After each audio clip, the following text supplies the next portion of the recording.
E aí, pessoas, beleza? Bom dia, boa tarde, boa noite, tudo tranquilo? Onde vocês estiverem nesse mundão de Deus, tudo em paz, tudo na mais perfeita maravilha, sempre na presença de Deus, na presença do nosso Senhor e Salvador Jesus Cristo, que é a nossa força, a nossa fortaleza, beleza? Muito obrigado por você estar aí no canal Paulo Darmo 1970, tá aqui no Instagram, @Paulo Darmo 1970, agradecendo a você que está em São Paulo, Rio de Janeiro, Bahia, Espírito Santo, fora do Brasil, estiver na Portugal, estiver na Itália, onde você estiver nesse mundão de Deus, muito obrigado por você estar no canal Paulo Darmo 1970, tranquilo? Brigadaço mesmo, ó. Curta o vídeo, se inscreva no canal, comente, compartilha, passa pra frente, divulga pros seus amigos, beleza? E curta o vídeo, porque o YouTube sempre disponibiliza esse vídeo para outras pessoas, tá? Se você também quiser adquirir os produtos do canal Paulo Darmo 1970, dos livros que eu vou falar aqui, do livro que eu vou falar aqui, você entra aí na Amazon, beleza? Tá aqui, ó, vou deixar o link aqui embaixo na descrição, tranquilo? Beleza? Muito obrigado mesmo, a gente volta já já, é só dar um pulinho, beber uma água e a gente volta aqui no canal Paulo Darmo, tranquilo? Beleza? Muito obrigado, curta o vídeo, se inscreva no canal e comente, tranquilo? Valeu, tchau, tchau, obrigado!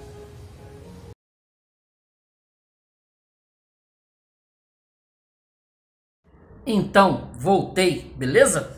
Tranquilo? Seguinte, segunda parte, A Sombra das Raparigas em Flor, tradução do Mário Quintana, livro Em Busca do Tempo Perdido, do Marcel Proust. Esta segunda parte, este livro, que compõe exatamente este aqui, ó, La Recherche do Tempo Perdido, este volumão aqui, ó, a segunda parte. Deixa eu ver se eu aqui consigo encontrar aqui o começo desse livro, a edição francesa, né, que eu tenho do completo, né? Porque dos 7 volumes, Proust completo, 7 volumes, é este catatal aqui que eu tenho em mão, ó. Se você pegar o Proust, né, se você olhar aí nas livrarias, por exemplo, o autor francês, ele é algo específico, né, que de grande valia. Todo mundo gosta de tirar sua casquinha de Proust. Tem aqui algumas capas de alguns livros que eu andei regimentando por aí nas livrarias, né, onde o Proust, ele é um autor que tem as suas edições francesas aqui no Brasil. Se você quiser comprar aí pela Amazon, né, se quiser pedir pela Amazon, alguns destes livros que eu tô aqui colocando aqui nas imagens aqui ao redor, você vai ter o sabor, né, de ler o Proust. Se você lê em francês, aqui, ó, Em Torno de Madame Swann, que deste catatal, ó, Ao Redor de Madame Swann, tá vendo? Este catatal aqui, que compõe, né, os 7 volumes que nós temos, que eu tenho aqui em mão, né, essa edição francesa que é completa, mas você pode querer buscar, né, outras edições, mas esta aqui, esta Bíblia, né, esta Bíblia francesa do La Recherche do Tempo Perdido, Em Busca do Tempo Perdido, este aqui é o único, beleza? Mas você pode encontrar outras edições. Eu há muitos anos adquiri exatamente essa. Eu já tendo, né, eu tenho as edições Pocket, que eu gosto de trabalhar com as edições Pocket, eu gosto de ter os livros originais, né, eu tenho essa fixação por livros originais, então eu tenho A Sombra das Raparigas em Flor aqui no original, tanto na edição completa, né, quanto na versão Pocket, que é essa de bolso, né, que em francês aqui é o texto integral, livro de poche, este livro aqui, ó, livro de bolso, para pessoa que quer, né, ter. O que nós temos aqui na Sombra das Raparigas em Flor? Nós temos o desenvolvimento, como no primeiro livro nós tínhamos o Marcel, o autor, ele criança, né, os desenvolvimentos, o começo das paixonites do Marcel, o protagonista, o narrador em primeira pessoa, que me parece, essa é a 6ª leitura que eu estou fazendo do Proust, e dessa vez me caiu uma ficha assim muito óbvia, que o narrador, né, seria um indivíduo já idoso, o narrador, falando dessa busca, né, do tempo perdido, essa busca do passado. Me caiu essa ficha, me veio na mente essa ideia do narrador já bem idoso, fazendo esta narração, né? Tanto que nós tivemos no primeiro livro lá a questão das Madeleines, as lembranças, aquilo que de você buscar no passado, né, algumas referências. Nós temos aqui no A Sombra das Raparigas em Flor, depois do narrador Marcel criança, nós temos aqui passando da adolescência para uma idade adulta, nas 2 primeiras partes, né, que o livro se compõe, que a primeira parte seria Em Torno da Senhora Swann, como eu mostrei, e a segunda seria Nomes da Terra à Terra. entendeu? Essa primeira parte nós vamos ter como personagens principais o narrador, né? O narrador fazendo a sua visão de mundo, né? Daquele mundo, ele entrando na pré-adolescência, como se diz hoje, na pré-adolescência. Nós teríamos o Norpois, né? Tem a Madame Swann, que, né, vai aparecer bastante nessa primeira parte. Vai ter o fantasma da tia Leonie, né? Inclusive, né, deixa eu só pegar aqui uma que eu achei interessante. Esse livro meu ele é sublinhado há mais de... São 2024, então são 25 anos de leitura e eu costumo sublinhar muitas partes. E algumas aqui tem exatamente as primeiras que eu li e achei bem interessante. Mas deixa eu só considerar aqui algo que eu vi nessa leitura. Ó. Tia Leonie me deixara, juntamente com inúmeros objetos imóveis muito incômodos, quase toda a sua fortuna líquida, revelando-me assim, após a morte, uma afeição que eu nunca suspeitara durante sua vida. A tia Leonie deixa uma fortuna para o Marcel. Essa fortuna ela vai ser gerenciada, obviamente, pelos pais dele, né, até ele adquirir chegar na idade adulta. Essa tia Leonie, que nós tivemos o acesso, né, no primeiro volume, aquela tia que vivia enclausurada num quarto lá em Baalbec, né, em Combray, né, ela vivia junto com a Françoise, que é a empregada, né, seria a empregada, que para mim é a melhor personagem de todos esses personagens aqui, tanto da primeira parte quanto da segunda parte, a Françoise, e ela vai ser também, no futuro, uma personagem muito constante, porque ela vai acabar virando uma espécie de mordoma, né, se existe essa palavra, um mordomo do Marcel, nas histórias que ele vai narrar futuramente, mas eu não vou me adiantar, estou fazendo a releitura depois de 5 anos, então nesse momento eu não quero entrar em processos que estão ainda na minha mente de 5 anos atrás, só com a releitura eu vou abrindo outras perspectivas, né, na leitura, porque o senso comum que eu tenho de algumas coisas que ficam, elas são rebatidas nas leituras e releituras. Então nós temos como personagens aqui a tia Leonie, como eu falei, é uma espécie de fantasma. Ela já morreu, né? Ela morreu no primeiro volume, ela já é dada como morta. A gente tem um contato com ela. Nós temos o Bergot, o escritor, da qual o narrador ele é apaixonado. Esse escritor que o Norpois considera um escritor ruim, mas o narrador ele acha que o Bergot é fantástico, que assim faz a cabeça do menino Marcel, e o Norpois ele é um embaixador, né, o cara que começa a história exatamente com ele fazendo uma visita à família do Marcel, o pai e a mãe Marcel estão ali, né? Estão ali fazendo as caras. O nosso Swann não faz mais presença na casa do narrador, né, dos pais do narrador, do Marcel, porque como ele casou com a nossa queridíssima Madame Swann, a Odette de Crécy, ela agora ela tem um local onde ela recebe os convidados, ela recebe as pessoas, ela não está mais... Ela se casou, ela tem a filha chamada Gilberte, né, que vai ser, como eu disse, ela é a paixão do adolescente Marcel, os encontros com ele, né,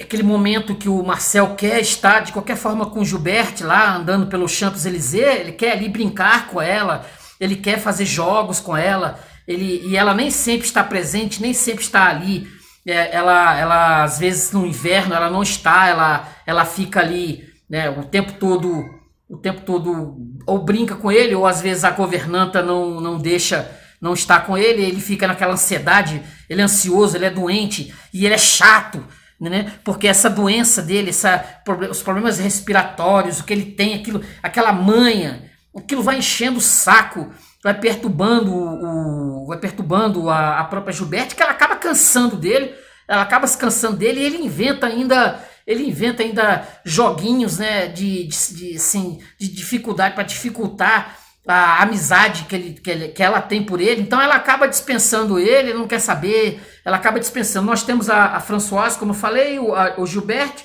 que é a paixão, como eu falei. Tem a Françoise, que é a governanta, e nós temos a Grande Paixão.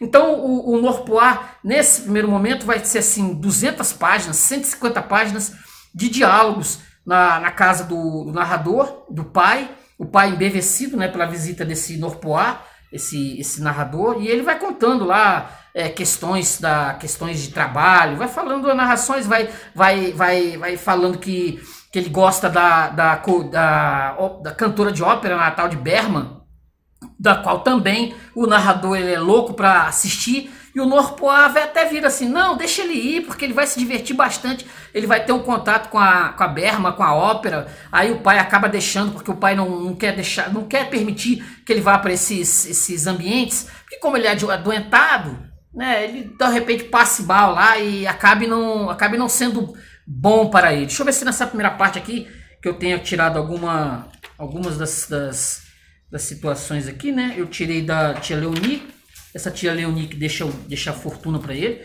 Eu nem esperava isso, sinceramente, porque a Françoise que era a governanta, que no meu entender, né, tinha que receber pelo menos alguma coisa, mas nesse momento, nesse universo aqui, não era bem isso que ela deixa pro sobrinho, né? O mais certo, né? O mais correto. Mas eu gostaria até que a Françoise também recebesse alguma coisinha, né? Já que ela cuidava muito bem a gente viu isso no primeiro volume, ela cuidava bastante da tia Leonie, mas a tia Leonie deixa a fortuna toda para o menino Marcel. Olha aqui, ó. Isso aqui, nós temos aqui justamente pela primeira vez que vai sair o nome da Albertine, que vai ser futuramente a Grande Paixão. Na segunda parte do livro, a Albertine ela vai aparecer, mas aqui na primeira parte do livro, em torno da senhora Swann, vai ser falado provavelmente a Albertine, que vai estar praticamente em todos os outros volumes. Ela vai virar amante do narrador, e ela vai estar presente quando a Gilberte não quiser mais saber, Gilbert não quiser mais saber do narrador, do menino Marcel, do adolescente Marcel, aí ele vai acabar se apaixonando pela Albertine, mas a gente vai chegar lá. Olha aqui, ó. Ele é tio de uma pequena, isso na página 80. Ele é tio de uma pequena que frequentava meu curso, disse Gilbert, numa classe muito abaixo da minha, a famosa Albertine. Ela será certamente muito fast, mas agora tem um ar muito engraçado. Eu, Swann, né? É de espantar esta minha filha, conhece todo mundo. Eu não a conheço. Via simplesmente passar, gritavam, Albertine daqui, Albertine dali, mas conheço a senhora há bom tempo, e essa também não me agrada. Estás muito enganada, ela é encantadora, bonita, inteligente, é até mesmo espirituosa. Eu vou cumprimentá-la, perguntar-lhe se o marido acredita que vamos ter guerra, e se pode contar com o rei Teodósio. Ele deve saber isso, não é? Ele que está no segredo dos deuses. Não era assim que Swann falava antigamente, mas quem já não viu princesas de sangue real muito singelas, que se 10 anos mais tarde se deixavam raptar por um ajudante de câmara e procurando a convivência social, verificam que os outros não as visitam de bom grado, adotam então espontaneamente a linguagem das velhas sirigaitas. E quem já não as ouviu dizer quando lhe cita uma duquesa em moda, ela estava ontem em minha casa, ou eu vivo muito afastada, de modo que é inútil estudar os costumes, pois podemos deduzi-los das leis psicológicas. Cada vez que o narrador ele vai juntando, né, as memórias, as pessoas, esses nomes, essas figuras que ele tinha, que tá lá no passado dele, e vai também pontuando com alguns pensamentos. São análises de caráter, de conduta, pontos de vista das pessoas, muitas vezes filosóficas. O leitor do Proust, ele sempre vai ter esse processo, né? Esse processo que vai acontecendo na escrita, na leitura, que o narrador ele sempre pondera, né? Ele sempre vai ponderando um momento de filosofia ou apenas de observação de como as pessoas elas são, os usos e costumes. Quer ver, ó? Ó, Odete não acreditava que Suan acabasse por desposá-la. Cada vez que ela tendenciosamente lhe anunciava que um homem de posição desposara a amante, vira-o guardar um silêncio glacial, e quando muito se o interpelava diretamente, indagando: então não achas que está bem, que foi muito bonito o que ele fez por uma mulher que lhe dedicou a mocidade? Responder secamente: mas eu não digo que esteja mal, cada um age como quer. Aí ele vai fazendo ponderações aqui, ó. A quase todos espantou esse casamento do Suan com a Odete de Crécy. A quase todos espantou esse casamento, o que também é coisa de espantar. Indubitavelmente, raríssimas pessoas compreendem o caráter puramente subjetivo desse fenômeno em que consiste o amor e como é o amor uma espécie de criação de um indivíduo suplementar, distinto daquele que usa no mundo o mesmo nome e que formamos com elementos, na maioria, tirados de nós mesmos. Por isso, poucos são os que podem achar naturais as proporções enormes que acabam assumindo para nós uma criatura que não é a mesma que eles veem. Ele vai pontuando essas diferenças e vai chegar aqui sensacional. Ele vai colocar que o Suan, depois que ele casa, eu até anotei aqui, né? Eu até anotei, não sei se eu vou achar aqui no livro. Ah, encontrei aqui, ó. O Suan, depois de todo o ciúme que nós vimos no primeiro volume, de toda aquela dificuldade que foi assim, ele foi afastado da sociedade como judeu, né? Ele foi colocado de lado lá pelas grandes famílias, os Guermantes. Ele foi colocado de lado porque ele era judeu, então ele foi colocado de lado. Aí a sociedade se surpreende quando ele casa com a Odete. Quando ele se casa, ele depois de toda a dificuldade, tudo que aconteceu, o casamento para ele vira algo frio, vira algo fraco. Ele tem uma filha, como eu falei, a Gilbert, e aquele casamento, ele vive um casamento assim meio que de fachada. A Odete, a senhora Suan, ela vai construir uma figura na sociedade, as pessoas vão fazer visitas a ela, e aparece, e me parece muitas vezes aqui, que ela tenha amantes. Neste momento aqui, isso não é dito, entendeu? Às vezes o Norpois ou outros, o próprio Eustir na segunda parte, né, o Eustir, o pintor, ele vai soltar algumas que ela é uma mulher que não deixou de ser aquela mulher que nós conhecemos, que era vamos dizer assim, uma prostituta de luxo, né, uma acompanhante, uma mulher que ela vivia, né, ela vivia em torno dos homens. Ela vivia em torno dos homens, era assim uma dama de companhia, entendeu? Uma dama das camélias, né? Uma dama das camélias. Quer dizer, isso vai ser, talvez o próprio Suan, ele tinha vontade de perguntar, depois que tudo foi resolvido, depois que o casamento foi completado, depois da filha, depois que assim, não teria mais problema de perguntar a ela sobre questões que envolviam exatamente o passado.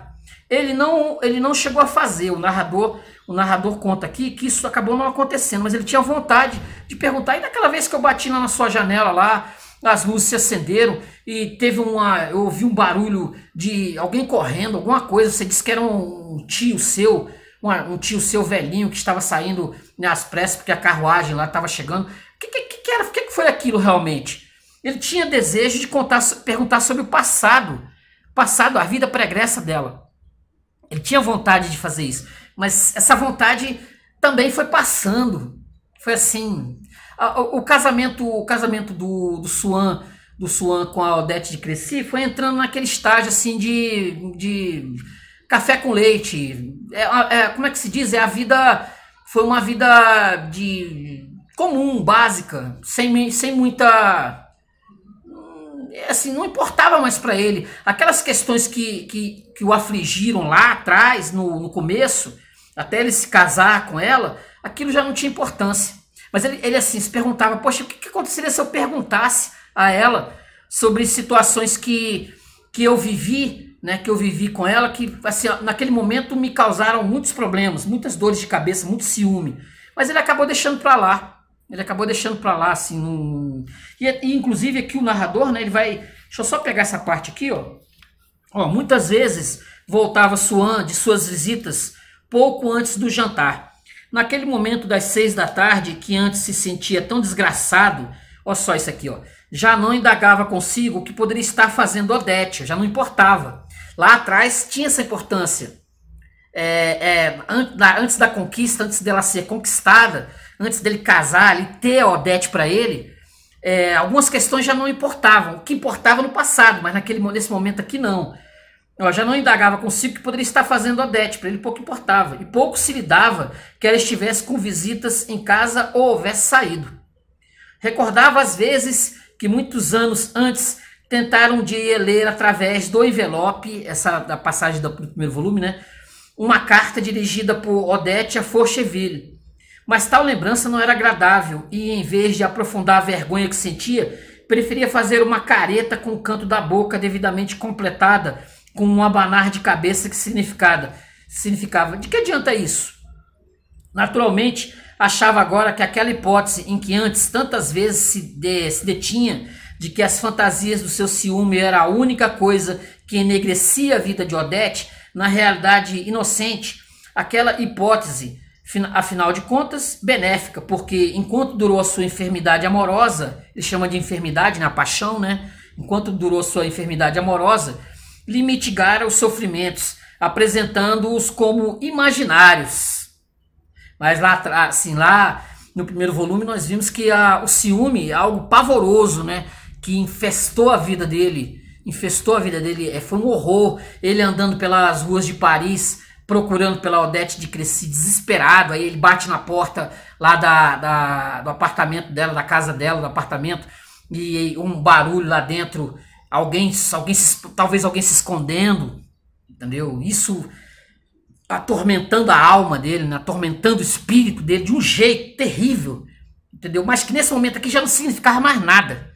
Mas lá atrás isso teve significação. Isso atormentou a existência dele de um jeito terrível, forte. Mas nesse momento, nada. Ele chama de sofrimentos como sofrimentos imaginários.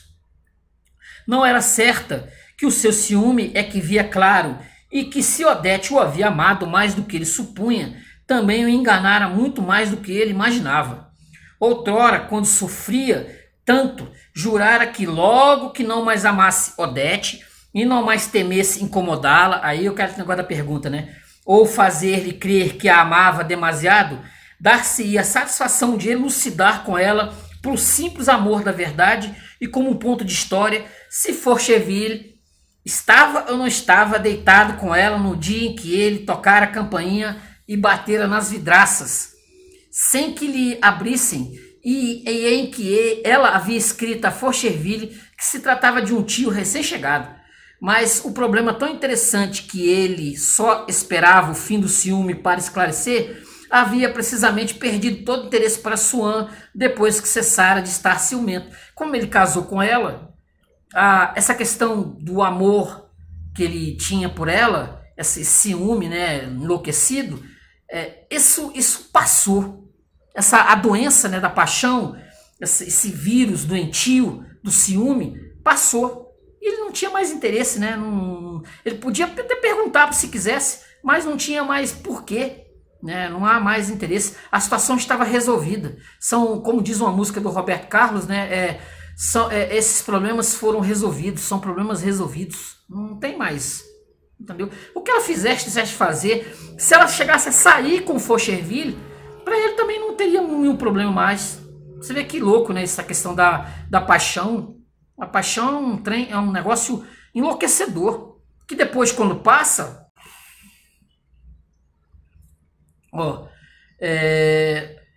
mas o problema tão interessante que ele só esperava o fim do ciúme para esclarecer, havia precisamente perdido todo o interesse para Swan depois que cessara de estar ciumento. Não imediatamente, porém, já não sentia, quanto a Odete, aquele ciúme que continuava a despertar nele o dia em que, de tarde, bater em vão a porta do pequeno apartamento da rua La Porrose.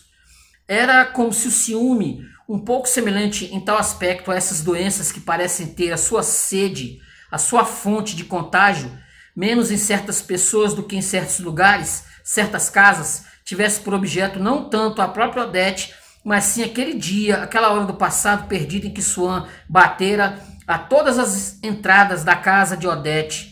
Disse-ia que só aquele dia, aquela hora, tinha fixado algumas parcelas da personalidade amorosa que Swan tivera dantes e que só ali ele podia encontrar. Desde muito que não se preocupava de que Odete o tivesse enganado ou o enganasse ainda, e no entanto havia continuado durante alguns anos a procurar antigos criados de Odete, de tal modo persistira nele a dolorosa curiosidade de saber se naquele dia tão distante, às 6 horas, estava Odete deitada com Faucheville. Depois, essa própria curiosidade desaparecera, sem que, no entanto, cessasse as suas investigações. Continuava procurando saber o que não mais lhe interessava, porque o seu antigo eu, chegado à extrema decrepitude, agia ainda maquinalmente, segundo preocupações a tal ponto inexistentes que Swan nem sequer podia imaginar aquela angústia tão forte naquele tempo que supunha nunca se libertaria dela, e só a morte daquela a quem amava, a morte que, como demonstrará mais adiante neste livro, uma cruel contraprova em nada diminuiu os sofrimentos do ciúme, lhe pareciam capazes de aplanar-lhe o caminho inteiramente obstruído da sua vida. Imagina que horror, hein? Quer dizer, algumas coisas nós nos modificamos com o tempo. Nós, né, passamos de um estado a outro, é igual água, gelo e ar, né, e vento. Nós passamos de estados, né? Aquele estado do passado, aquele ciúme doentio, ele cessou, ele passou. Mas algumas coisas ali ficam. Mas isso vai ser modificado, vai haver mais modificações que ele não vai, ele não vai mais sofrer por isso.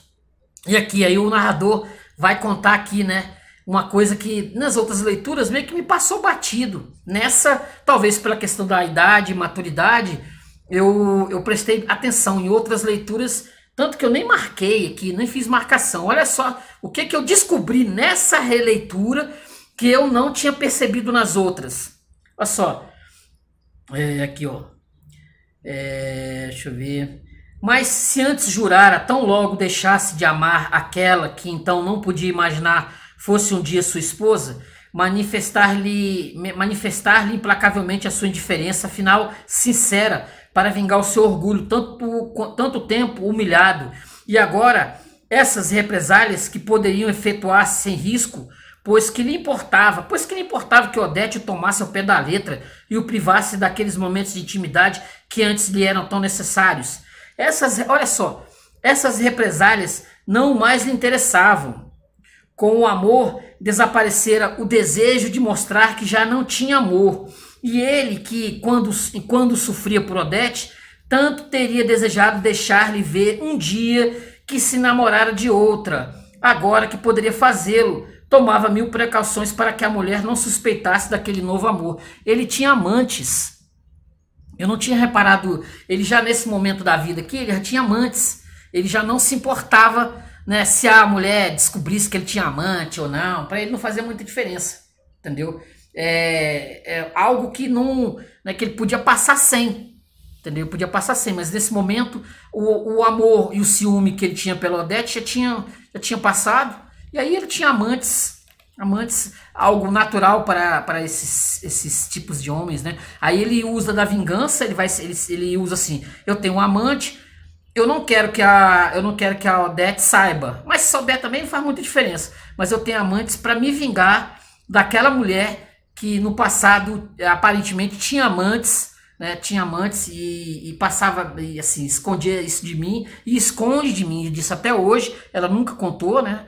Quando eu estava com ela, eu estava vivendo com ela, né, já namorado dela, com ciúmes pavorosos.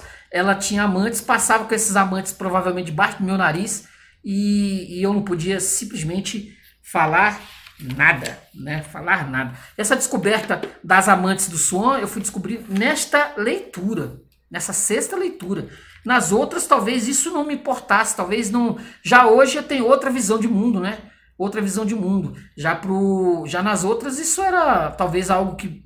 O ciúme do Swan, eu lembro que em outras leituras foi algo que me chamou bastante atenção, justamente por conta do Machado de Assis, né, Capitu e Bentinho, que tem também essa questão do ciúme doentio, da loucura, né, que é o ciúme, obviamente também do Otelo, né, e a Desdémona do Shakespeare, o Otelo do Shakespeare, que também trata do ciúme doentio. O Proust é considerado um dos maiores tratados, o primeiro volume é considerado um dos maiores tratados sobre ciúmes que já foram escritos pelo ser humano.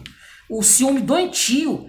Quando você lê o primeiro volume, eu falei bastante sobre isso no primeiro volume, mas quando você lê, né, No Caminho de Swan, você vai ter um tratado absurdo, psicológico, pode se dizer, psicológico, sobre esse algo que é o ciúme do homem ou o ciúme da mulher, entendeu? Capazes de fazer loucuras. O ser humano faz loucuras assim inacreditáveis. O próprio Otelo do Shakespeare, se você não leu, você vai ver o que o ciúme faz na vida de um indivíduo ou de uma indivídua. Entendeu? O que é o ciúme? O Proust ele vai abrir essa caixa da alma e vai trazer exatamente para jogar na cara do leitor o que é como é que é esse processo dessa doença pavorosa que causa aí mortes entre casais aí ao redor. Às vezes não há nada, mas na cabeça do indivíduo existe alguma coisa existe alguma coisa. Não pode não acontecer, não tem nada. É só fruto da mente do indivíduo, muitas vezes. No caso do Swan, eu nem sei dizer se o caso do Faucherville realmente aconteceu, entendeu? Como você está vendo a narração, que é o Marcel, porque o Marcel, ele teve conversas com o Swan. Por que o Marcel sabe sobre essas histórias do Swan? Porque eles tiveram conversas e o Swan falou para ele sobre contou a história da vida pregressa dele pro narrador, lá quando ele está mais adulto. Quando o narrador está adulto, eles têm conversas, a gente vai desprendendo isso na leitura, e por isso que o narrador sabe tanto sobre a alma do Swan, porque o Swan conta para ele o que foi que aconteceu na história do passado lá. A narração aqui seria por volta de 1905, 1910, nesse segundo volume aqui. Nós temos no primeiro volume, como eu falei, a infância do narrador. Nessa segunda vai acontecer aqui a história por volta de 1905, 1910, neste quadro cronológico, né, que a gente pode colocar. Deixa eu ver se eu tenho mais alguma passagem aqui dessa primeira parte. Deixa eu ver aqui se eu separei todos. Não, eu tenho muita... olha só essa frase aqui do Proust, né, que eu sublinhei nessa narrativa. Ó. Olha só, preste atenção. É sempre devido a um estado de espírito não destinado a durar que se tomam resoluções definitivas. Vou repetir. É sempre devido a um estado de espírito não destinado a durar que se tomam resoluções definitivas. É aquele momento que nós estamos no fogo de algo, nós estamos assim embalados por não refletir, não pensar a respeito, que nós tomamos. A questão até, assim, pode-se guardar as devidas proporções, guardar um casamento, por exemplo, assim, feito a toque de caixa. Aquele momento, né, que nós estamos apaixonados, nós nos casamos para a vida inteira, né, mas isso geralmente é uma resolução, é uma resolução feita no fogo das horas, daquele momento que nós estamos assim completamente, né, totalmente, o seu mental está completamente envolvido aqui pela pessoa, você muitas vezes nem conhece direito a pessoa, nem conhece. O próprio narrador, o Swan, o narrador vai contar pro Swan que ele nem sabia nada sobre a Odete. Ela era apenas uma mulher ali, cocote, que vivia ali naqueles salões ali, e ele teve um caso com ela, ser um amante dele, aí ele acaba ficando tão louco que ele acaba casando com ela. E esse casamento vai ser para a vida toda, até ele morrer. Ele não vai se separar, mas ele vai arrumar as amantes, como eu falei. Ele vai ter as amantes, ó, né? Porque ele vai, como eu falei, ele vai querer se vingar deste passado, dessa Odete, tendo amantes. Tipo assim, eu também, se ela teve e não me contou, eu também vou ter e não vou falar nada pra ela. Básico, né? Assim, a minha vingança solitária. Ai, ai. Olha essa outra passagem aqui, que o narrador, né, ele tá contando, ele tá falando sobre a Gilbert, ele vai dizer exatamente isso aqui, ó. Olha só, outra. O Proust é extraordinário nesse universo psicológico, né? Esse universo do ser humano básico, do ser humano, de qual é do ser humano, né? Das pessoas que se parecem pra caramba. Nós nos achamos assim diferentões, mas somos parecidos demais. E a própria narrativa do Proust, as situações que vão ocorreram com o Swann, vai acontecer com o narrador. O Marcel, ele vai ter os mesmos desenvolvimentos amorosos, as mesmas lenga-lengas amorosas que o Swann teve no passado. Isso assim, é um rocambole, rocambolesco, de assim, nós nos parecemos demais. Nós somos muito semelhantes. As nossas histórias, as nossas lenga-lengas, os nossos desenvolvimentos ao longo da vida. Nós somos muito parecidos. Olha só o que ele diz aqui, ó. Sem dúvida, é sabido que uma criança tem coisas do pai e da mãe, mas a distribuição das qualidades e defeitos que herda é feita de modo tão estranho que, de duas qualidades que pareciam inseparáveis num dos pais, não se encontra mais que uma no filho, e unida exatamente ao defeito do outro pai que parecia inconciliável com ela. Até a encarnação de uma qualidade moral num defeito físico incompatível é muitas vezes uma das leis da semelhança filial.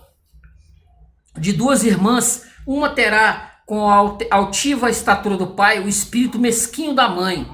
A outra, dona da inteligência paterna, será apresentada ao mundo sob o aspecto que tem sua mãe. Da mãe, o grosso nariz, o ventre nodoso e até a voz se tornaram a veste de dons que a gente conhecia sob uma soberba aparência. De maneira que, de cada uma das duas irmãs, se pode dizer com razão que é ela quem mais herdou de um dos pais. Aí ele vai completar aqui, né? Verdade que Gilbert era a filha única, mas havia pelo menos duas Gilbert. As duas naturezas, a do pai e a da mãe, não se limitavam a misturar-se nela, disputavam-na, e ainda seria falar inexatamente e fazer supor que uma terceira Gilbert sofria durante esse tempo por ser presa das duas outras. Ora, Gilbert era alternativamente uma e outra, e em cada ocasião apenas uma, e portanto incapaz, quando era menos boa, de sofrer por isso, pois a melhor Gilbert não podia então verificar essa decaída pelo fato da sua ausência momentânea. Assim, a menos boa das duas estava livre para desfrutar de prazeres pouco nobres. Quando a outra falava com o coração do pai, tinha vistas largas, sentíamos vontade de conduzir com ela um belo e benéfico empreendimento, e lhe dizíamos, mas no momento em que se ia chegar a um acordo, o coração da mãe já retomava o seu lugar, e era ele quem nos respondia, e ficava-se decepcionado e irritado, quase intrigado, como diante de uma substituição de pessoa, antes uma reflexão mesquinha, um risinho velhaco, com que Gilbert se comprazia, pois saíam do que ela própria era naquele momento. E às vezes tamanha era a distância entre as duas Gilbert, que a gente se perguntava, aliás em vão, o que ele poderia ter feito para encontrá-la assim tão diferente. O encontro que ela nos propusera não somente não comparecera a ele, nem se desculpara depois, mas qualquer que fosse a influência que lhe pudesse ter mudado a decisão, ela depois se mostrava tão diferente que era de supor que, vítima de uma semelhança como a que constitui o tema dos Menaitimi, não se estava diante da pessoa que tão gentilmente nos havia marcado encontro, se ela não nos testemunhasse um mau humor denotante de que sentia em falta e queria evitar explicações. Exatamente esse caldeirão, né, de influências que nós temos, como diz a música lá do Belchior, né, como os nossos pais, né, esse caldeirão que nós temos dentro de nós, que é fogo potente, em que nós construímos a nossa personalidade ao longo do tempo, mas os nossos pais estão ali como fantasmas, né, como fantasmas ali dentro do nosso universo, um pouco para mais, um pouco para menos. Essa balança vai, né, um momento nós estamos como meu pai João, aí de um momento para outro eu estou com minha mãe Severina, e o modo como nós agimos com os outros, né, como falamos, assim, denota o que são coisas que nós retiramos, que retiramos dos nossos pais, como agimos, né, como falamos, o modo como nós operacionalizamos a nossa fala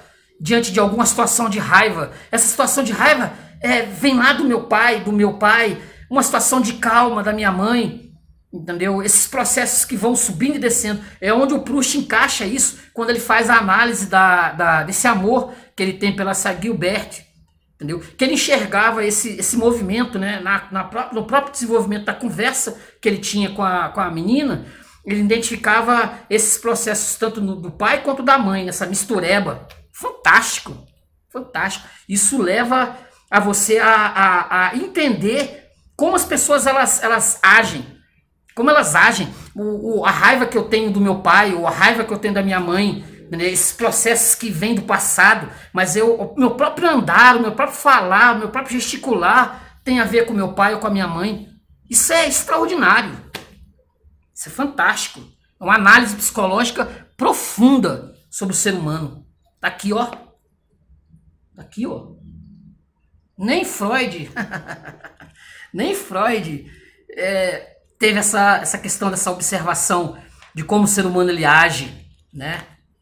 Quem somos nós, no final das contas, no fritar dos ovos? Deixa eu ver se tem mais alguma passagem aqui. Tem muitas passagens que eu retirei, mas assim, são ao longo, como isso aqui são feitas releituras de 5 em 5 anos, por exemplo, eu imagino que daqui a 5 anos eu vou enxergar alguma coisa que passou batido em outras leituras, Isso, se eu estiver vivo, eu vou enxergar aqui algo que eu não tinha visto em outros. Isso vai vir com o tempo, com a idade, esse processo. Por isso que eu indico sempre a leitura e a releitura do Proust, porque você vai ao longo dos anos, como você vai se modificando, os seus processos mentais vão se modificando, os usos e costumes vão se modificando.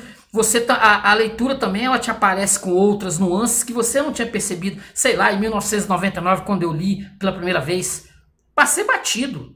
Eu li, sei lá, no automático, para se dizer, né? Algumas coisas me chamaram a atenção e outras nem tanto. A segunda parte do livro é o Nomes de Terras à Terra, segunda parte. Esse livro, inclusive nós temos que entender quando o Proust ele foi escrever o Em Busca do Tempo Perdido, ele pensou em escrever 3 volumes, e aí os livros, né, não seriam A Sombra das Raparigas em Flor, seria, né, ele teria a ideia dele primordial, seria chamar os livros, né, igual nós temos aqui, nós temos Em Torno da Senhora Swan, né, seria um dos nomes de um dos livros. Aí outro livro seria Nomes de Terra à Terra. Ele trabalhou essas ideias de classificações, né, mas a ideia primordial foi se modificando, e aí o livro foi se alargando. Por isso que nós temos 7 volumes, né, 7 volumes, esse catatal, né, inacreditável, que isso foi brotando de dentro dele, foi saindo, o livro foi saindo, e isso foi aumentando. Então nós temos aqui, originalmente, pode-se dizer, que o Proust seria composto, na sua totalidade, deixa eu ver aqui, de cerca, os 7 volumes, cerca de 2.401 páginas. Esse Proust completo aqui são 2.401 páginas. O Em Busca do Tempo Perdido, nos seus 7 volumes, ele dá em torno de 2.400 páginas. É um tratado, é algo absurdo que saiu de dentro desse homem, que é consideradíssimo. Como eu falei de princípio, os franceses têm um profundo orgulho de ter um autor como Proust. É algo... aqui no Brasil seria o quê? Assim, que nós não temos orgulho nenhum, né? O Baú de Ossos, do escritor, que eu vou deixar até a foto dele aqui, que me fugiu da mente o nome do autor, que também são 7, 8 volumes, que é proustiano, que também tem essa questão do Proust. Essa é a ideia. Eu me lembrei, o Pedro Nava, Baú de Ossos. Se eu não esquecer, vou deixar a foto aqui do livro aqui para vocês procurarem. Um livro de memória bem proustiano, tá? Do mineiro Pedro Nava, que ele também trata exatamente dessas reminiscências existenciais. Não com, obviamente, eu não vou fazer comparação do Pedro Nava com o Proust, né? Pedro Nava, Proust, Pedro Nava, Proust. Ele também leu Proust, e aquilo trouxe a ele muitas recordações da existência dele, né? E o Pedro Nava, inclusive, se matou. Pedro Nava se matou no final de vida dele, ele se matou, mas ele deixou aí 6 ou 7 volumes de memórias que vale a pena o leitor, né? Que se interessar, vale a pena buscar aí e ler. Eu li uns 4 volumes desses 7, eu ainda estou devendo. E isso também para o canal, futuramente eu quero retomar Pedro Nava, né? Eu vou retomar o Pedro Nava. E quem sabe futuramente, quem sabe um dia eu faça resenha aqui dos textos aqui no canal. Seguinte, a segunda parte, como eu falei, é o Nome de Terras, a Terra. O narrador, ele já está com uma certa idade, já é um homem, mas assim, um homem adoentado. Ele é um indivíduo, né, que sofre lá de problemas respiratórios, aí ainda tem os cuidados ainda da família. Ele resolve ir para Baalbek, né? Lá aquela região da Normandia francesa. Ele vai acompanhado pela avó. A avó é extremamente carinhosa com ele. Eles pegam um trem e vão para Baalbek. Vão ficar lá, né, um tempo, porque lá tá as praias, né, tá o calor. Então eles vão ficar ali naquele processo, naquele tempo ali, pegando um ar, né, uma respirada. Eles vão para um hotel lá, um hotel de praia lá, e ficam ali. E o narrador começa a ter contato, né, ele começa a andar ali pelas praias. Aí ele tem contato com as meninas, que são as meninas assim meio bagunceiras, né, as meninas seus 14, 15, 16 anos de idade, meio bagunceiras. E nesse processo ele fica deslumbrado com as meninas, o que elas fazem, né? O que elas fazem ali, elas ficam ali mexendo com os velhos, elas ficam fazendo traquinagens, né? Ficam fazendo traquinagens ali naquele universo praieiro. E o narrador tava louco para arrumar uma paixão, né? Arrumar uma namorada, uma coisa desse naipe, desse tipo. Aí ele começa a observar as meninas, ele quer fazer parte daquele universo, daquelas meninas, ele quer estar ali com elas, mas ele assim, ao mesmo tempo, né, ele vai, mas não vai. Aí ele toma contato com as pessoas ali do redor. Ó, nós temos aqui, nessa segunda parte, a avó, tem a Madame de Sévigné, que a avó, ela cita para tudo, né? A Madame de Sévigné, a grande escritora de cartas do século XVII francesa.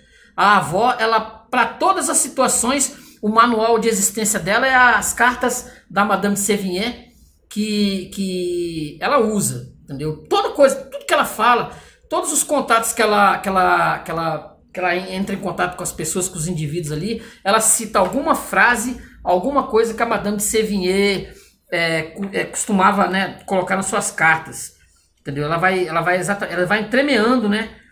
Ó, olha só aqui, ó. O que ele vai dizer aqui, né? Aliás, ó, o narrador. Aliás, cada vez mais doente, eu era tentado a encarecer os prazeres mais simples, devido às próprias dificuldades que havia para mim em atingi-los. Mulheres elegantes, julgava divisá-las por toda parte, pois me sentia muito cansado se era na praia e muito tímido se no cassino ou numa pastelaria, para que pudesse aproximar-me delas, onde quer que fosse. No entanto, se devesse morrer em breve, desejaria saber como eram feitas de perto na realidade as mais bonitas raparigas, né, que a vida pudesse oferecer, ainda que fosse outro, que não eu, ou mesmo ninguém que devesse aproveitar aquela oferta. Não notava com efeito que havia um desejo de posse na minha curiosidade. Ousaria entrar no salão de baile de Saint-Loup, que era um amigo dele, um amigo bacana, né, o Saint-Loup, que ele vai estar exatamente como um dos personagens principais aqui dessa segunda parte. Ele não aparece na primeira, só na segunda. Ousaria entrar num salão de baile se Saint-Loup estivesse comigo. Sozinho, fiquei simplesmente diante do grande hotel, aguardando o momento de ir ter com minha avó, quando, quase ainda na extremidade do dique, onde faziam mover-se uma estranha mancha, vi que se aproximavam 5 ou 6 mocinhas, tão diferentes no aspecto e maneiras de todas as pessoas com quem estávamos acostumados em Baalbek, como seria chegado não se sabe de onde, um bando de gaivotas que executa na praia a passos medidos as retardatárias, alcançando as outras num voo. Um passeio cuja finalidade se antolha, tão obscura aos banhistas, a quem elas não parecem ver, qual claramente determinado por seu espírito de pássaro. Ele vai ter contato com essas meninas, ele vai ficar deslumbrado com as meninas belíssimas, né? Entre essas meninas, depois ele vai descobrir, ele vai ter contato justamente com a André, que é amiga da Albertine, e com a Albertine. De primeiro momento ele vai se apaixonar pela André, que ele vai jogar uma menina culta, né? Uma menina culta, é bem diferente da Albertine, que é meio burrona, por dizer, né? Meio burrona. A André é uma menina mais culta, mais letrada, né? E ele a princípio, ele vai fazer de tudo para entrar no círculo dessas meninas. Ele vai ter algumas apaixonites assim, bem estranhas de algumas, mas ele vai ficar concentrado justamente na André, né? E na Albertine. E no final das contas vai ser a Albertine. A Albertine, ela tem uns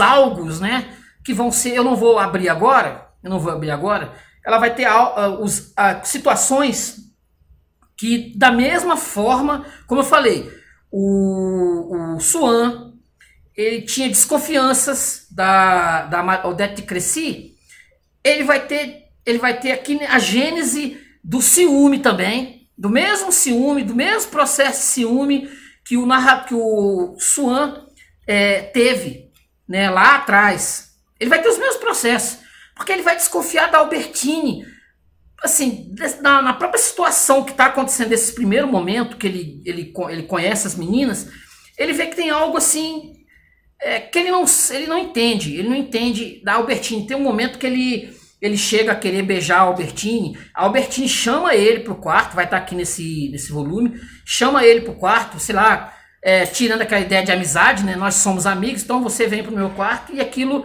dá a ideia pro narrador, pro Marcel, de que ela tá me chamando pra gente ter alguma coisa, né? Uns beijos, ou sabe, sei lá o quê. E ela diz pra ele, quando ele entra no quarto, ela tá com um sorriso, mas depois ela muda esse sorriso e diz pra ele: você não encosta em mim. Mas aí ele fala: não tem nada disso. Se você se aproximar de mim, se você me tocar, eu vou pegar a sineta e vou balançar aqui a sineta. Você não faça isso. Aí ele avança, quando ele vai tentar beijá-la, ela pega a sineta e toca, dispara assim, faz a sineta. Quer dizer, são coisas, processos que você, ao longo das outras narrativas, dos outros livros, você vai encaixar algumas situações que você vai lembrar, que o narrador vai lembrar do porquê de algumas coisas, por que aconteceu aquela situação. Aí ele vai montando um quadro da verdadeira Albertine, que vai dar lá na frente, que eu não vou abrir aqui, eu vou deixar, né, para futuramente, nas futuras leituras, em que nós vamos aqui recapitulando, né, esse passado. A gente está aqui apenas no segundo volume. Olha só como é que ele vai delineando aqui o negócio, ó. Ele tinha 2 amigos, né? Um Oblor, o Blor, que tinha o pai Blor, e tinha o Sanlup. O Sanlup é um sujeito de gente fina, que nós também futuramente vamos saber o de qual é a do Sanlup. Nesse momento aqui você não sabe qual é a do Sanlup. Com a convivência, com o processo de convivência que o narrador vai ter com o Sanlup, ele vai descobrir o segredo do indivíduo. Mas isso é para os próximos livros. Ele vai ter o contato também com outras figuras, né? Ele vai descobrir, né, o de qual é, posso dizer, de outras figuras assim que são o Barão de Charlie, né? O Barão de Charlie tem assim, o Barão de Charlie é estranho. O Barão de Charlie aqui, nesse momento, como nós estamos lendo aqui, hoje eu já sei de qual é do Barão de Charlie. Mas, assim, o Barão de Charlie, ele é um homem, assim, considerado machão. Ele é um homem, assim, que as mulheres são encantadas por ele. O Barão de Charlie, o rastro dele aparece no primeiro volume como o amigo da Odette de Crécy. Entendeu? Ele é muito íntimo e as pessoas acham que a Odette de Crécy tem um caso com ele. O Swan, inclusive, vai ter esse tipo de desconfiança. Aqui nesse volume, nós temos a figura do Barão de Charlie. Assim, ele é um indivíduo, né, que tem toda uma glosa de uma autoridade literária, um homem de nobreza. E todas as pessoas consideram ele, assim, encantador. Ele é encantador, tanto que no filme do Amor de Swan, quem faz o Barão de Charlie é o Alain Delon. É o Alain Delon no Amor de Swan. O Alain Delon era considerado um dos homens mais belos, né, do cinema, da história do cinema. E aí o diretor lá foi atrás do Alain Delon para fazer o Barão de Charlie. E o Barão de Charlie tem umas coisas estranhas. Ele gosta de olhar, ele fixar os olhos em jovens, né, garotos. Ele tem uma fixação. Ele olha, né, pro jovem. Aí ele convida o narrador, né, o Marcel, pro apartamento, entendeu? Ele convida lá não, venha ao meu apartamento que nós temos que ter uma conversa. Aí o narrador, né, não, eu sei lá, vou lá, né, ver o que é. Aí ele chega lá, aí o Barão de Charlie começa a andar pelo quarto, parece um pavão, entendeu? Uma coisa meia assim, começa a se movimentar estranhamente. E o narrador não entende aquele movimento, aquela coisa tudo.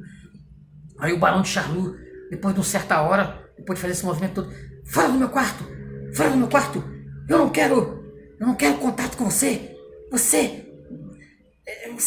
não quero conversar com você, vai embora. Aí manda ele embora do quarto e o narrador fica sem entender nada. Nós vamos saber, né, de qual é futuramente. Aí nós vamos ter, né, nós vamos ter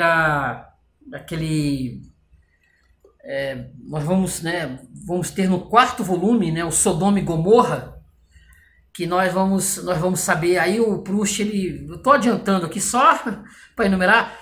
O Proust vai fazer a narração, ele vai psicologicamente, ele vai falar sobre certos seres que não são nem homens e nem mulheres, são seres diferentes que povoam aí o nosso imaginário coletivo no dia a dia, que estão por aí, que estão bem aí, né? E a gente nesse primeiro momento aqui, a gente não entende de qual é do Barão de Charlie, as questões que envolvem o espírito dele. Nós vamos saber disso futuramente, eu não vou adiantar mais nada, tá? Eu não vou... Deixa chegar lá, que a gente vai explanar aqui sobre o de qual é do Barão de Charlie, qual é a dele. Mas nesse momento ele quer uma amizade com o narrador. Vai ter essa amizade com o narrador, eles vão ser amigos depois que um baú for aberto aí, que uma história, né, vai ser descoberta. Nesse momento aqui não.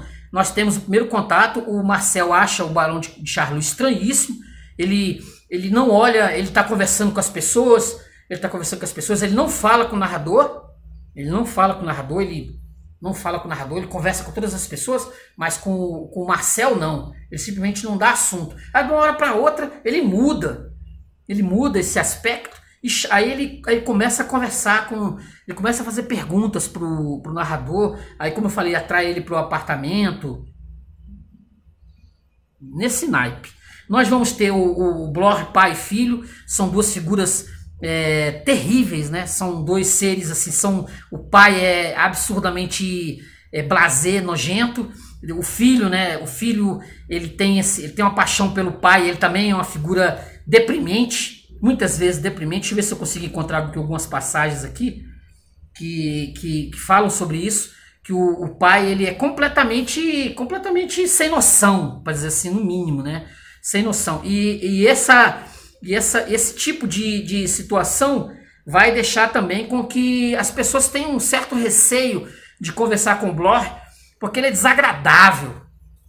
Ele é um indivíduo desagradável, ao contrário do Saint-Loup. Aqui, o que ele vai falar aqui do Saint-Loup? Robert de Saint-Loup, em vez de limitar-se a ser o filho de seu pai, em vez de guiar-me pelas páginas daquela novela antiquada que fora sua vida, se houvesse levado até a admiração de Nietzsche e Proudhon. Seu pai não teria compartilhado dessa minha ideia. Era também um homem muito inteligente que ultrapassava as habituais fronteiras de sua vida de homem de sociedade. Mal teve tempo de conhecer ao filho, mas seu mais vivo desejo foi de que valesse mais do que ele. E creio que, diversamente dos demais membros da família, teria admirado o filho, alegrando-se de que este abandonasse pela austera meditação aqueles motivos de leviana diversão que ele tivera, e que, sem dizer nada, com a sua modéstia de grão senhor inteligente, teria sido às ocultas os autores prediletos do filho para bem avaliar a superioridade de Robert. O Robert Saint-Loup é uma figura ímpar. Uma figura ímpar. Ele é apaixonado, assim, figuras ímpares, né? Ele é uma figura ímpar, sensacional, mas ele é apaixonado por uma prostituta. A sociedade o condena. É aquelas nuances que eu já falei do Proust. São situações que se repetem. Ele é apaixonado por uma mulher, uma atriz. Essa mulher é de nível bem baixo, né? De nível bem baixo, uma atriz. E ela faz programa. E depois se descobre que ela é uma prostituta, eles vivem as turras, mas o Robert Saint-Loup é apaixonado por ela. Entendeu? Apaixonado por ela. Mas também nós vamos saber de qual é do Robert Saint-Loup mais pra frente, de qual é, por que esse ser, né? Esse indivíduo, essa alma. Por que disso? Olha aqui, ó. Minha vida no hotel era muito triste porque não havia travado amizades, e incômoda porque, em compensação, Françoise travara muitas. Como eu disse, a Françoise, para mim, é uma das melhores personagens da Em Busca do Tempo Perdido. Embora, à primeira vista, pareça que isso devia facilitar as coisas, sucedia exatamente o contrário. Os proletários, embora lhe fosse muito difícil que Françoise chegasse a tratá-los como conhecidos e só o conseguissem à custa de muitas atenções para com ela, quando afinal lhe alcançava as graças, eram as únicas pessoas que lhe mereciam consideração. Seu velho código lhe ensinava que não devia nada aos amigos dos patrões e, se estava com pressa, podia mandar passear uma senhora que ia visitar minha avó. E, por outro lado, com os seus conhecidos, isso é, com as poucas pessoas do povo admitidas em sua difícil amizade, tinha vigente o mais sutil e imperioso dos protocolos. Por exemplo, Françoise travara a amizade com o preparador de café do hotel e com uma moça que fazia vestidos para uma senhora belga, pois já não podia arranjar as coisas de minha avó imediatamente depois do almoço, mas ao fim de uma hora, tudo porque o cafeteiro queria preparar-lhe café ou chá na sua cozinha, ou porque a modista lhe pedia que fosse vê-la costurar. E isso é coisa que não se pode negar, que não fica bem negar. De resto, merecia-lhe especiais atenções a moça da costura, porque era órfã e fora criada por uma família estranha, com quem costumava de vez em quando ir passar alguns dias. Essas circunstâncias provocavam compaixão em Françoise e um quê de benévolo desdém, porque ela, que tinha família e uma casinha herdada dos pais, onde o irmão criava umas vacas, não podia considerar como sua igual uma rapariga sem parentes nem lar. E como a camareira estava esperando o 15 de agosto para ir visitar seus protetores, Françoise não podia deixar de repetir: até acho graça. Diz ela que vai à sua casa 15 de agosto e diz: minha casa. Nem ao menos é a terra dela. É uma gente que a recolheu e a isso chama sua casa, como se fosse de verdade a sua casa. Coitadinha, ela deve ser bastante miserável por não dar-se conta do que é ter uma casa.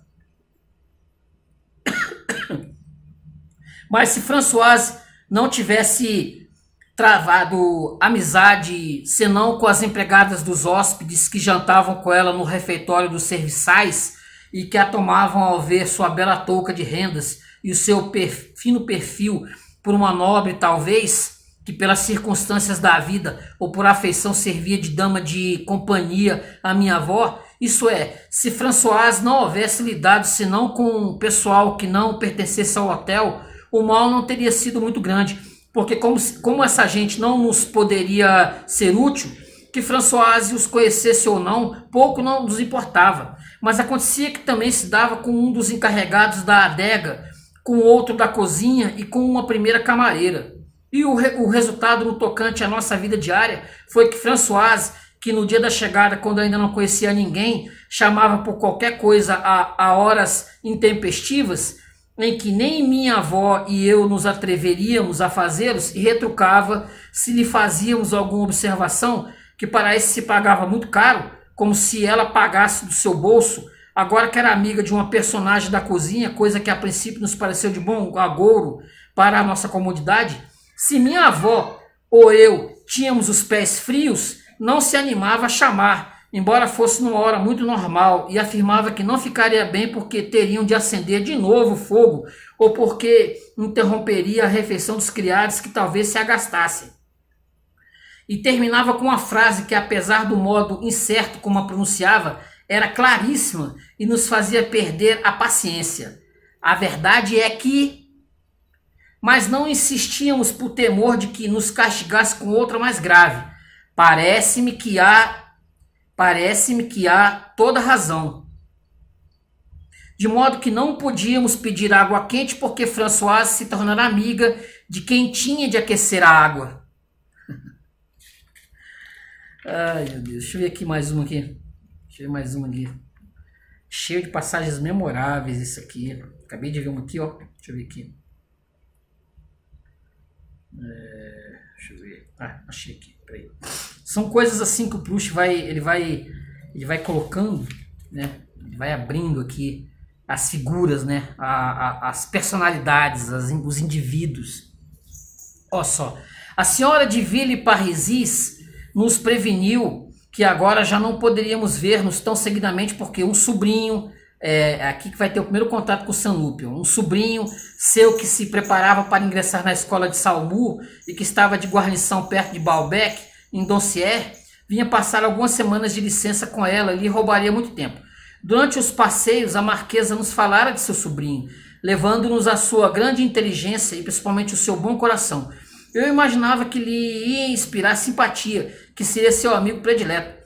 E com antes de que ele chegasse, sua tia dera a entender à minha avó que o rapaz, infelizmente, caíra em mãos de uma mulher má, que lhe havia transtornado o juízo e não o largaria nunca, eu convencido de que essa espécie de amores acabava fatalmente em loucura, crime ou suicídio.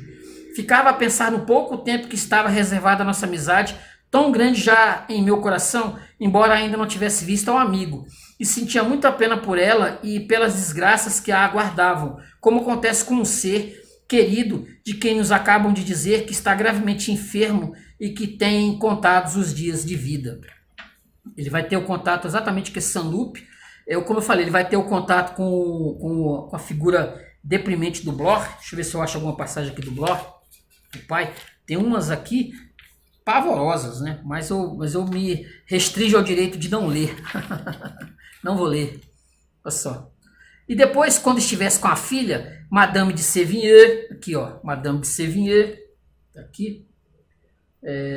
provavelmente não teria mais nada que lhe dizer, tornou a senhora de Villeparisis. Naturalmente que teria, embora não fosse mais que essas coisas tão insignificantes que só tu e eu sabemos apreciar. Aqui, Madame Sévigné. Em suma, estava ao seu lado. E isso, como diz La Bruyère, é o essencial. Estar com os entes queridos, falar-lhes ou não, dá no mesmo. Tem razão, essa é a nossa única felicidade, acrescentou o senhor de Charlie, com voz melancólica. E esta vida está tão mal arranjada que muito raramente gozamos dessa felicidade. Madame de Sévigné, ele também era apaixonado pelo Madame de Sévigné, o barão de Charlie. Madame de Sévigné é muito menos digna de compaixão que os outros. Passou a maior parte da sua vida com a criatura amada. Com cartas, né? Mas não era amor, tratava-se da filha. O importante nessa vida não é aquilo em que se põe o amor, mas sentir o amor, respondeu ele em tom compenetrado, terminante e decisivo. O sentimento de Madame de Sévigné pela filha pode aspirar com maior motivo a parecer-se a paixão que pintou Racine em Andrômaca ou em Phèdre, que as frívolas relações do jovem Sévigné com as suas amantes. E o mesmo acontece com o amor de alguns místicos por Deus. Essas demarcações tão estreitas que traçamos em redor do amor provêm unicamente da nossa grande ignorância da vida. De modo que te agradam muito Andrômaca e Phèdre? Perguntou Saint-Loup ao tio num tom levemente desdenhoso. Há muito mais verdade numa tragédia. Há muito mais verdade numa tragédia de Racine que em todos os dramas de Victor Hugo. Retrucou o senhor de Charlie. A verdade é que a aristocracia é terrível, disse-me Saint-Loup ao ouvido. Preferir Racine a Victor Hugo, afinal de contas, é qualquer coisa de enorme. Eles têm essa... Eu tenho a impressão que o Saint-Loup sabe, né? Ele sabe sobre o tio, ele sabe de qual é do tio, mas assim, ele não abre muito, não. Então nós temos o contato aqui, nós vamos ter o contato do Marcel com a Albertine, e isso vai reverberar, né? Isso vai reverberar fortemente nos outros livros que nós vamos ter, né? Próximo livro, obviamente, vai ser O Caminho de Guermantes, né? Decoté de Guermantes. Depois temos o Sodoma e Gomorra, teremos A Prisioneira, A Fugitiva e finalmente fecharemos com O Tempo Redescoberto. São 7 volumes, né? Nós estamos aqui apenas no segundo e nós vamos ter assim muitas coisas, né? Muitos acontecimentos, muitas situações aqui que vai nos amparar nessas futuras leituras, nesse momento que é sempre importantíssimo, né? Proust é sempre um prazer de ler. Proust é um prazer de ler inenarrável. Beleza, gente? Então curta o vídeo, se inscreva no canal. Se você quiser adquirir, se você sabe francês, não há Madame de Sévigné em português, beleza? Não tem. Não existe Madame de Sévigné traduzido para o português. Pelo menos que eu saiba, investiguei, não encontrei. Tem alguma coisa em espanhol, né? Alguma coisa em espanhol, assim, de algum material traduzido para você que não sabe ler francês. Se você quiser adquirir, tem algum material da Madame de Sévigné em francês, você pode em espanhol também. Você pode adquirir pela própria Amazon, né, que eu vou deixar o link aí embaixo, no link nas descrição. Você pode entrar lá e adquirir, né, se você quiser ter o Proust, né, original, Proust, o Marcel Proust original.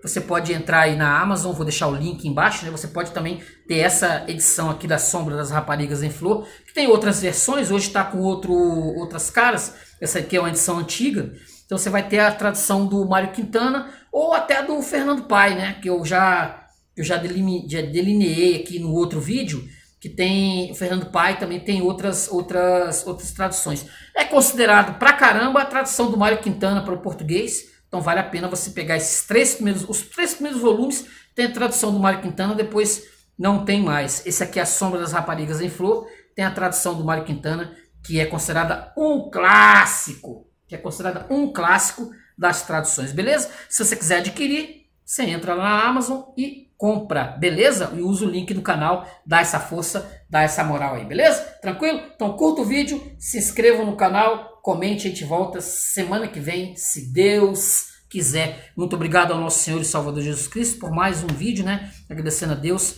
por dar dar essa moral para nós aqui, beleza? Obrigado, senhor. Obrigado a você também que chegou até aqui. Tchau, tchau. Valeu. Até a próxima. Até o próximo vídeo. Obrigado.